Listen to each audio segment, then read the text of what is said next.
Most projects involve more than a single test on a single variable. Quite often, you plan a number of different hypothesis tests all around your single research question.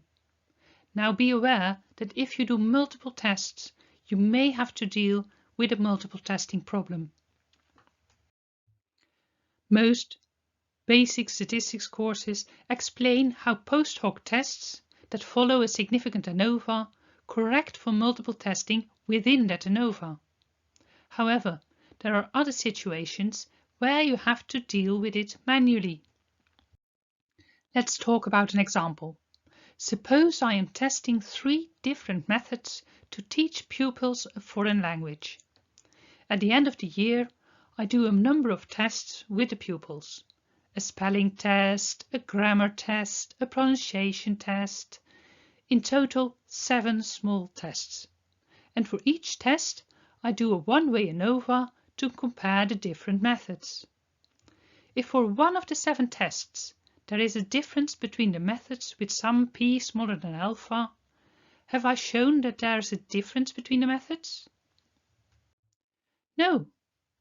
For each test there is a probability of a type 1 error, so a false positive, of probability alpha, say 5%. If I do 7 tests, the probability of finding at least one significant outcome becomes much larger than 5%. Therefore, you must correct for multiple testing for your 7 tests. How you do that depends a bit, but just keeping your alpha at 0.05 is incorrect. You must work with a smaller alpha value. And be aware that that will also impact your power. In this particular case, researchers may opt for a different solution, combining the different tests into one score, for example with the principal component analysis. A common situation is in genetics. You compare individuals on a number of different SNPs or the expression of a number of different genes. Again, you should correct for multiple testing. In a large so-called genome-wide association study, GWAS, with millions of SNPs, the multiple testing problem becomes so large that researchers use alpha equals 5 times 10 to the minus 8.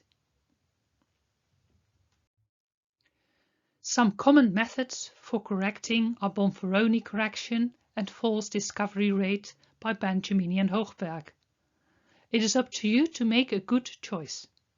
Doing a lot of tests and only publishing the one with a low p-value, without doing proper multiple testing correction for all the other tests you did, is called p-hacking. It is considered fraud.